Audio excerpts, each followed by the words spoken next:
विघ्नहर्ता श्री गणेश, श्री गणेश, श्री गणेश।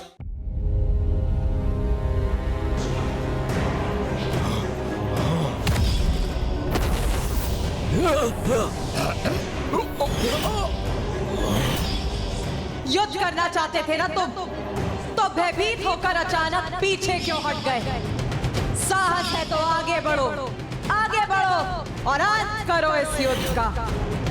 कल भोर होने तक तुम नहीं सुधरे तो फिर भयंकर अंत होगा तुम सभी का, भयंकर अंत।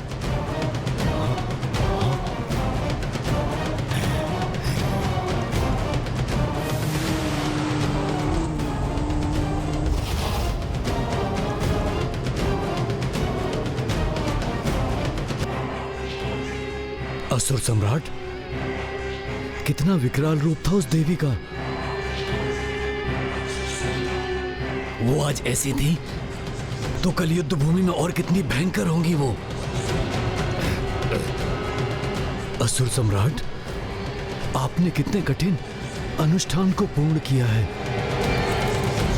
किंतु आप में तो उस तेज का लेस मात्र भी नहीं है।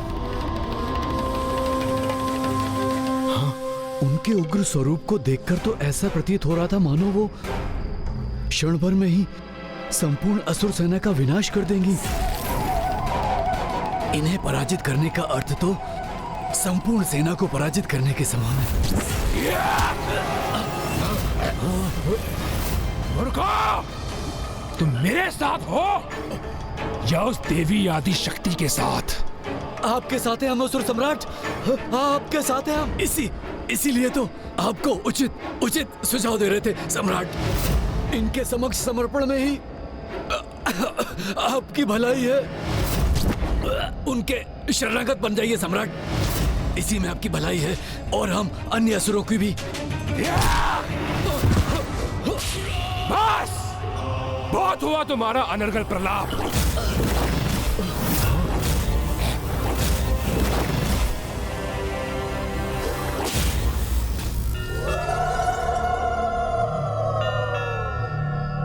देवी आदि शक्ति सूर्यास्त के पूर्व एक क्षण उपलब्ध था आपको, तो फिर उस दुष्ट दुर्गमासुर का वध आज ही उचित होता।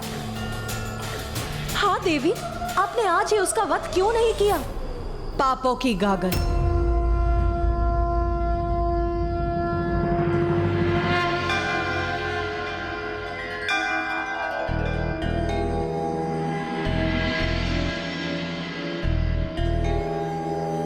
प्रत्येक जीव के भीतर पाप की एक बड़ी गागर और पुण्य का एक छोटा कलश दोनों ही होते हैं, किंतु वर्तमान समय में ज्ञात नहीं, संसार में सभी पाप कर्मों के प्रति ही अधिक प्रेरित हैं, जिसके कारण वो अपने पापों की गागर भरते जाते हैं, जिसके अंत में प्राप्त होती है भयंकर मृत्यु। किंतु कुछ ही बूंदों से भरने वाले पुण्य के कलश से सभी जीव अपना ध्यान हटा लेते हैं, जिससे मृत्यु का कष्ट नहीं, मोक्ष की प्राप्ति होती है। क्षमा कीजिएगा असुर सम्राट, मेरी छली बुद्धि भी यही कह रही है कि ढूंढ ही सही, किंतु इस समय क्षमा याचना कर अपनी रक्षा कीजिए। फिर शांति वार्ता के नाम सदियां बीत जाएंगी और निर्णायक युद्ध भी इसी प्रकार टलता रहेगा। हाँ महाराज। नहीं, अब ये युद्ध और नहीं टलेगा। अवश्य मैं देवी आदिशक्ति को पराजित करूंगा, किंतु उसे पराजित करने का उपाय तो कोई ऐसा ही बता सकता है जो उसके निकट हो, उनके शिविर का भाग हो, अर्थात तामसिक माता। समय समय पर तामसिक देवी की पूजा करने के कारण दुष्ट दुर्गमासुर के पुण्य कलश में अभी भी कुछ पुण्य शेष है। तामसिक देवी एक ओर जब वो आपके समक्ष गुहार लगाता है तो वो एक और पुण्य को प्राप्त करता है, और दूसरी ओर आवेदिक पूजा का प्रयोग करने के कारण उसके पापों की गागर भी बढ़ती जाती है।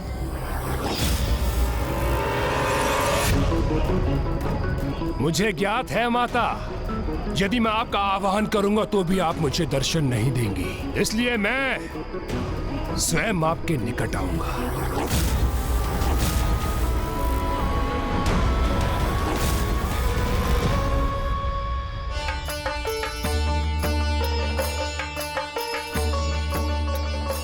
मेरी युद्ध सभा में चिंता एवं दुख का कोई स्थान नहीं। मैं तो यहाँ सभी को प्रसन्न एवं उत्साहित देखना चाहती हूँ। माता, जो भी हुआ उसके उपरांत हम प्रसन्न कैसे रह सकते हैं? आपको दिया वचन पूर्ण नहीं कर सके हम, उसका दंड हमें अवश्य प्राप्त होना चाहिए माँ। नहीं माता, जो कुछ भी हुआ उसमें हमारा दोष है। हम आपके वास्तविक अपराधी हैं। यहाँ ना ही किसी का दोष था और ना ही किसी ने कोई अपराध किया है। सभी ने पूर्ण निष्ठा से मेरी सेवा की है। आप गोपिकाएं तो मुझे दुग्ध उपलब्ध कराने में तत्पर थी। मैं प्रभु का जितने समय तक भी दुग्ध अभिषेक कर सकी वो आप ही के श्रम का परिणाम है। इसीलिए मैं आप सभी को आशीर्वाद देती हूँ कि जिन गौओं से मुझे दुग्ध प्राप्त हुआ है, जब उनसे स्नेह करने वाले गोपाल के रूप में श्री कृष्ण पृथ्वी पर अवतरित होंगे, तो आप सभी को भी वहां जन्म लेकर उनका दर्शन कर उनकी लीलाओं का प्रत्यक्षदर्शी बनने का सौभाग्य प्राप्त होगा। हमसे रुष्ट होने के स्थान पे आपने ये वरदान देके हमें धन्य कर दिया माता। आप मेरे इस वरदान के सर्वथा योग्य हैं। सभी देवता भी मेरी सराहना के योग्य हैं, क्योंकि उन्होंने भी अपनी पूर्ण शक्ति से उस दुष्ट दुर्गमासुर से युद्ध किया। और मुझे ज्ञात है उस दुष्ट दुर्गमासुर को प्राप्त वरदान के कारण उसका वध तो मैं ही कर सकती हूँ। आप मुझे ये वरदान दीजिए कि मेरी मृत्यु एक स्त्री के हाथों से ही हो, किंतु वो ऐसी स्त्री हो जिसने वर्षों तक अपनी पलकें न झपकाई हो। जैसी तुम्हारी इच्छा वत्स, तथास्तु। संसार में समस्त जीवों को उनके कर्मों के अनुसार फल अवश्य प्राप्त होता है, और वही उस दुष्ट दुर्गमासुर के साथ भी होगा। बस उसके पापों की गागर भरने की देर। माता, दर्शन दे ही माता।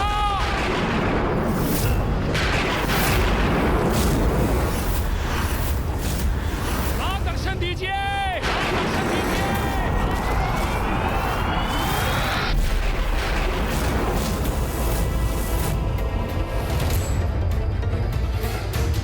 ये दुष्ट असुर यहाँ क्यों आ गया है?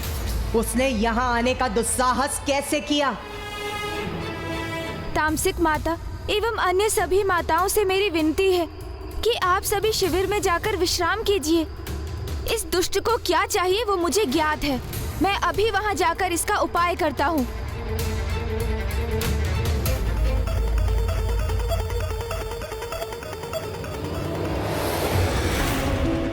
माता, प्रकट हुई है माता। दर्शन दे ही माता, दर्शन दे ही। मां, दर्शन दे ही। प्रकट हो मां।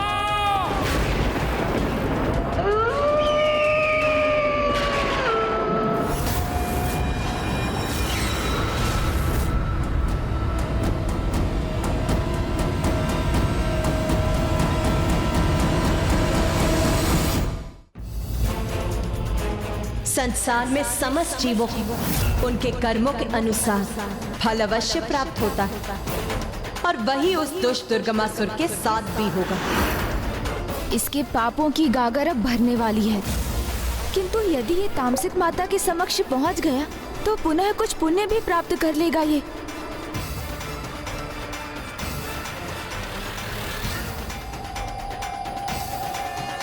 अब मुझे ही कोई युक्ति लगानी होगी।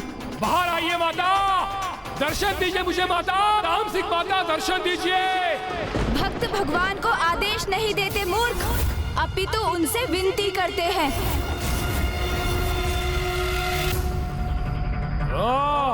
तो तुम हो गजमुख, मुझे सीख देने का प्रयास मत करो। मैं जैसे भी उनका आवाहन करता हूँ उन्हें प्रकट होना ही होता है। किसी को विवश कर उनके दर्शन तो अवश्य प्राप्त किए जा सकते हैं, किंतु उनका आशीष नहीं। तो आशीष किसे चाहिए? मैं तो सहायता प्राप्त करने आया हूँ। वर्षों तक पूजा करता आया हूँ मैं उनकी, इसलिए उन्हें आना ही होगा मेरी सहायता के लिए। क्यों? सहायता की आवश्यकता क्यों पड़ी? सर्वशक्तिशाली दुर्गमासुर को? ओह, कहीं माँ आदि शक्ति को युद्ध भूमि में देखकर उनसे भयभीत तो नहीं हो गए दुर्गमासुर?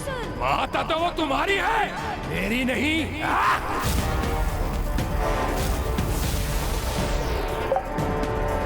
इसलिए अपना ज्ञान अपने पास रखो और मुझे बताओ तामसिक माता कहाँ है? वहाँ है माता।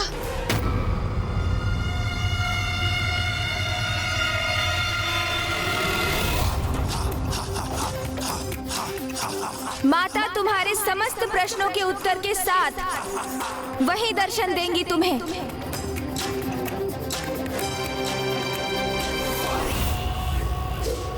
माता! माता!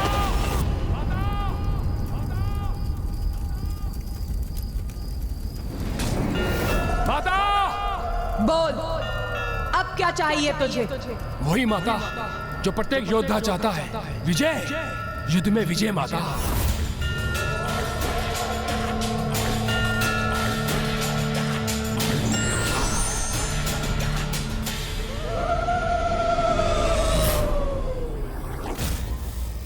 ये क्या? माता तो यहाँ है, फिर ये दुष्ट शिविर के भीतर किससे संवाद कर रहा है? बताओ गणेश, उस शिविर में कौन है जिससे दुर्गमासुर प्रश्न पूछ रहा है? जिन तामसिक माता को उसने स्वयं उत्पन्न किया है माता, मैंने उस पर अपनी गणेश माया का प्रयोग किया है, जिससे कि वो अपने प्रश्नों के उत्तर अपनी आसुरी बुद्धि से ही प्राप्त करे, जो उसे भटकाकर अनुचित दिशा में ही ले जाकर उसके पापों की गागर को पूर्ण रूप से भरेगी और उसे उसके सर्वनाश की ओर ले जाएगी। दुर्गमासुर के स्वयं के मन से उत्पन्न वो तामसिक माता उसके मिथ्या अहंकार का एक प्रतिरूप मात्र ही होगा, जो वो उस दुष्ट को उसके दुराचारी स्वभाव के अनुकूल ही वही निर्देशित करेंगी, जो वो मंदात पापी का अहंकार मन सुनने के इच्छुक होगा। सर्वथा उचित है ये पुत्र, फिर मुझे और कष्ट नहीं देगा वो दुष्ट। विश्वास कीजिए माता, मैं आज के बाद कोई भी कष्ट नहीं पहुंचाऊंगा आपको। बस मुझे मेरे प्रश्न का उचित उत्तर दे दीजिए माता। इतना बता दीजिए मुझे माता, क्या है उस देवी आदिशक्ति की शक्ति का तोड़? मूर्ख, उसका उपाय तो मैंने तुझे पूर्व में ही बताया था, तभी तो 94 करोड़ बार अनुष्ठान किया था तूने।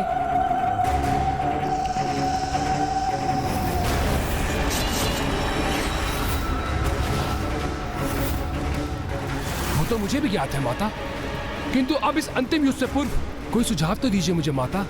आपकी निरंतर पूजा की है मैंने, अनुष्ठान किया है आपका माता मैंने, इसलिए आपको मुझे कोई सुझाव तो देना ही होगा माता। शत्रु को पराजित करने के लिए सर्वप्रथम उसका मनोबल भंग किया जाता है। मूर्ख, इतना भी ज्ञात नहीं है तुझे? और फिर तेरी शत्रुता तो एक नारी से है, जिसका मनोबल ही उसकी शक्ति है। किंतु माता, देवी आदिशक्ति के मनोबल को कैसे भंग करूंगा मैं? निंदा से। नारी मन को सबसे गहरा आघात तो उसकी निंदा से ही पहुंचता है। अर्थात बस इतना ही, देवी आदिशक्ति की निंदा भर करनी है मुझे? हाँ, तेरी विजय का यही साधन। युद्ध के पूर्व ही देवी आदिशक्ति का मनोबल तोड़ दे। निंदा कर उनकी। बस मेरे लिए तो इतना ही संकेत पर्याप्त है माता। और वैसे भी आपका ये भक्त दुर्गमासुर औरों की तरह पराजित होने वालों में से नहीं है। धन्यवाद माता, आपका कोटि कोटि धन्यवाद।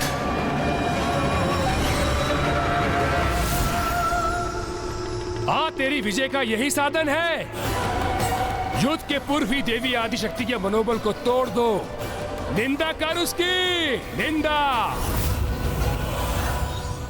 माता, मैं क्षमा चाहता हूँ, किंतु ऐसा करना अनिवार्य था।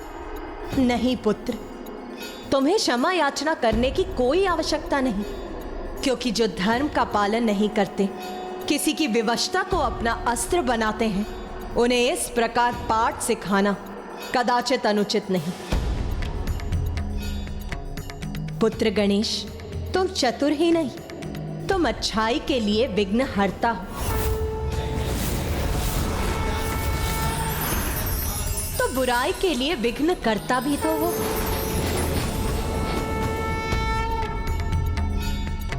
जो तुमने किया सर्वथा उचित है। अब कल उसके पापों की गागर भरकर अवश्य छलकेगी। धन्यवाद माँ।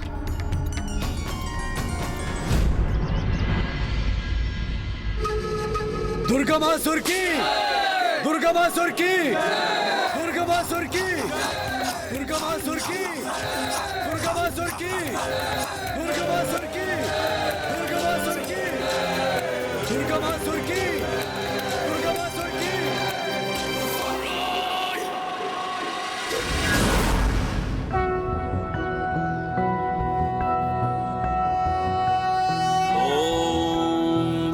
ओम जय महागणाधिपते नमः। ओम जय महागणाधिपते नमः। ओम जय महागणाधिपते नमः।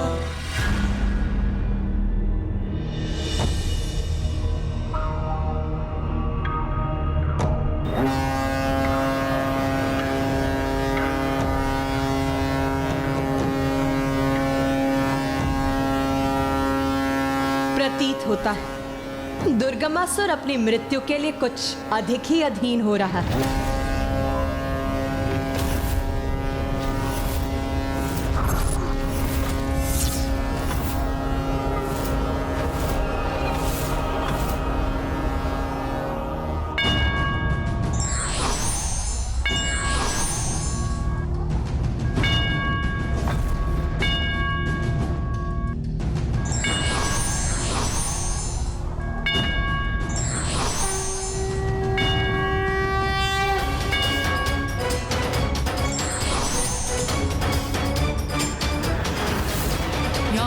सर्वभूतेषु मारूपेण संस्थिता।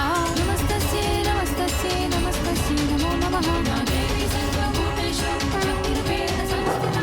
नमस्तस्यै नमस्तस्यै नमस्तस्यै नमो नमः।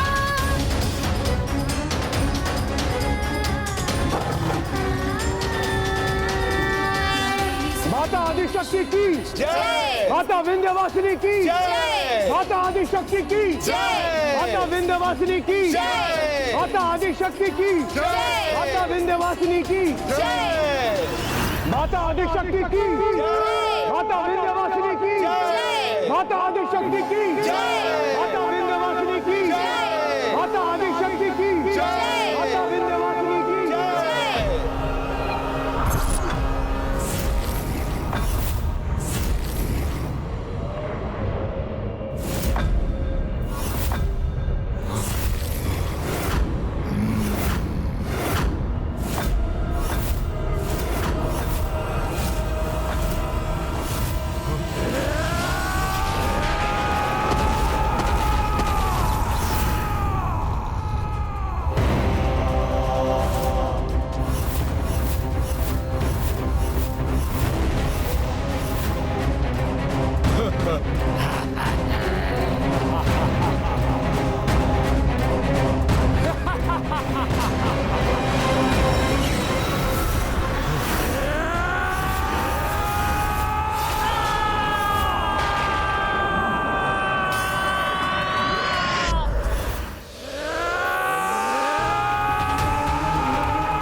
तुम मुझे भयभीत करने का प्रयास कर रही हो, तो देखो देखो दुर्गमासुर की अपार शक्ति को देखो।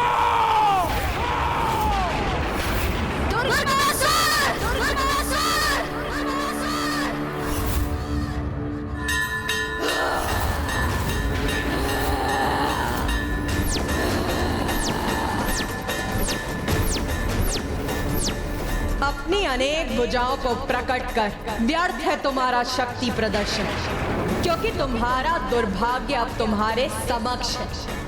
तुम्हारी भुजाओं की संख्या तुम्हारी शेष श्वासों से भी कहीं अधिक है। अब तुम्हारा अंत अत्यंत निकट है दुर्गमासुर।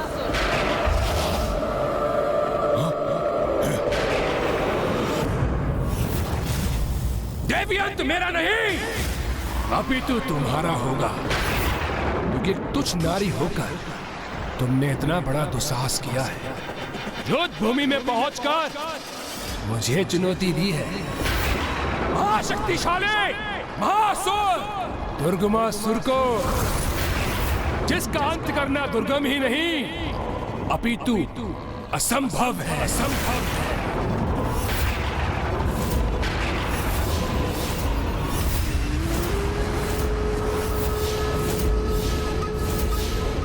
इस दुष्ट का इतना दुस्साहस! भैया, इस दुष्ट के इसी दुस्साहस से अब इसके पापों की गागर और तीव्र गति से भरेगी। आप चिंता मत कीजिए भैया, अब इसके जीवन की उल्टी गिनती आरंभ हो चुकी है। देखिएगा, शीघ्र ही अंत होगा इस दुष्ट का।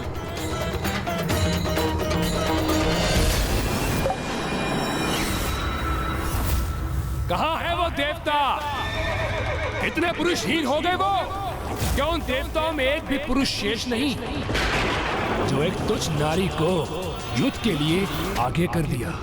मूर्ख, तुम्हारे समान पुरुष होने का ढोंग और दम नहीं करते देवता पुरुष, अपितु इसके विपरीत उन्हें इस बात का आभास होता है कि नारी ही अपने भिन्न रूपों में उनके जीवन में सामर्थ्य, शौर्य और पौरुष का आधार होती है, क्योंकि सर्वप्रथम एक नारी ही एक माँ के रूप में उन्हें जन्म देती है, उनका पोषण करती है और उन्हें सामर्थ्य बनाती है, और फिर एक बहन के रूप में एक अन्य नारी अपने भ्राता के हाथों में रक्षा सूत्र बांधकर उसे उसके उत्तरदायित्व का आभास कराती है। और फिर एक पत्नी रूप में भी तो एक नारी ही होती है जो स्वयं पूजा पाठ और व्रत कर अपने पति की रक्षा सुनिश्चित करती है। इसीलिए वो पुरुष जो देव बुद्धि संपन्न है, वो नारी को स्वयं से निम्न मानकर उसे पीछे रखने की कल्पना भी नहीं करता, अपितु वो नारी को आगे बढ़ाने में सहायक होते हैं। तो जैसे मिथ्या और आसुरी बुद्धि वाले पुरुषों को यही सीख देने आगे आई है ये नारी।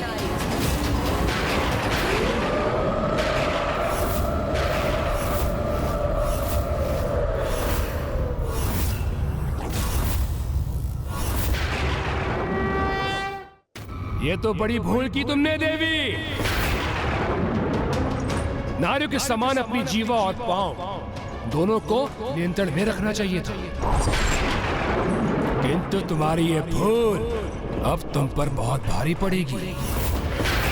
तो क्या मेरे अजय सेनापति तुम्हें सिखाएंगे एक नारी का अधिकार आगे बढ़ने का नहीं, अपितु पीछे रहने का ही होता है।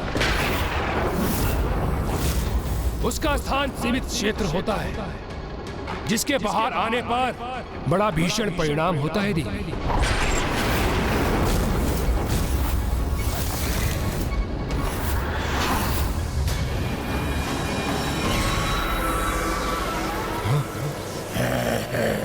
अतिरिक्त ऊर्जा प्रदान कर अपने सेनापतियों को और अधिक सशक्त बना दूंगा मैं।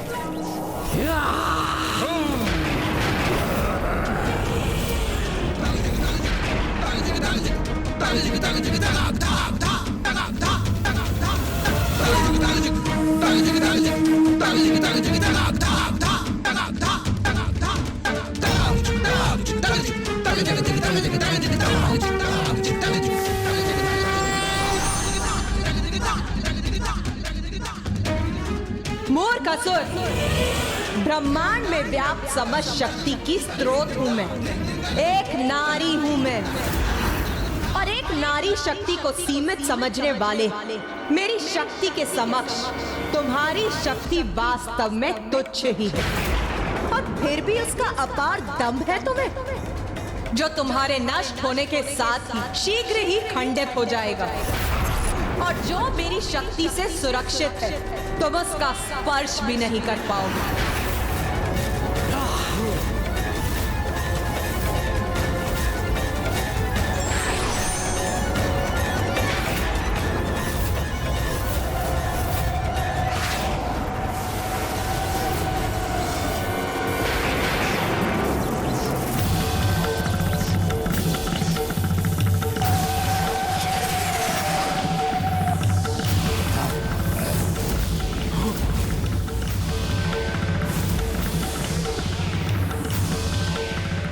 इन असुरों के चारों ओर ये वृत्त रूपी घेरा क्यों उत्पन्न कर दिया है मैंने? ध्यान से देखिए इस वृत्त को। ये असुरों के चारों ओर खिंचा हुआ एक घेरा अवश्य प्रतीत हो रहा है, किंतु इसमें माँ ने हमें घेर कर हमारे लिए एक सुरक्षा कवच का निर्माण किया है।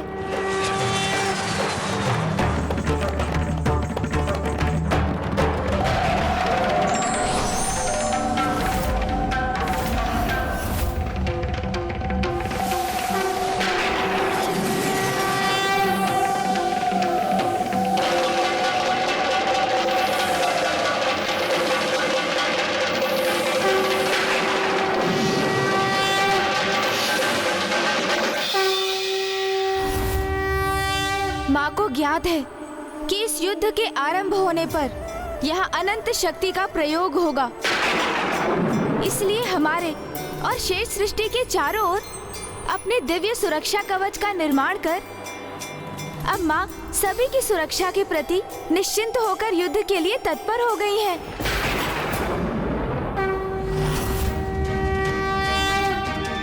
क्या कर रही है देवी? कोई नई योजना घड़ रही है क्या? हमारे लिए कोई जाल उत्पन्न किया है उसने, अथवा ये एकमात्र हमें भ्रमित करने का प्रयास कर रही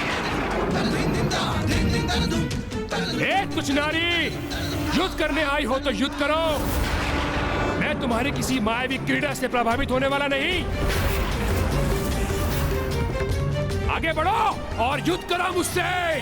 तुच्छ मानते हो ना तुम नारी को और नारी की शक्ति को।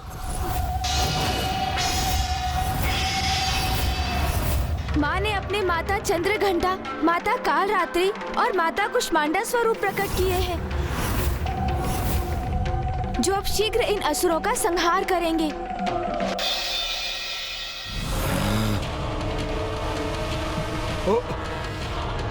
ये तीनों देवियां तो अत्यंत भयंकर प्रतीत हो रही हैं। हाँ, और ये तो जैसे हमारा भक्षण करने के लिए तत्पर हैं।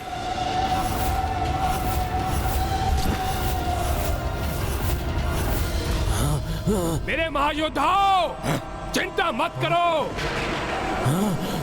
कितने भी भयंकर क्यों ना प्रतीत हो ये, किंतु है तो तुच्छ नारी ही। परस्पर कला में भले ही पारंगत हो ये, किंतु तुमसे युद्ध करने का सामर्थ्य नहीं है इनमें।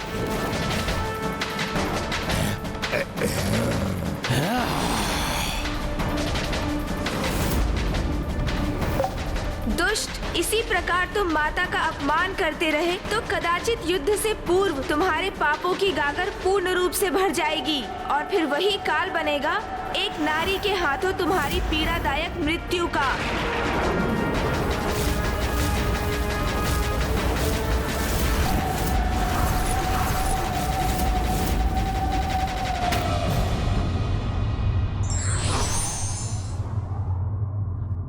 नारी की शक्ति को तुच्छ और निर्बल समझने वाले व्यक्ति स्वयं ये भूल जाते हैं कि उनकी शक्ति का आधार भी स्वयं एक नारी ही है।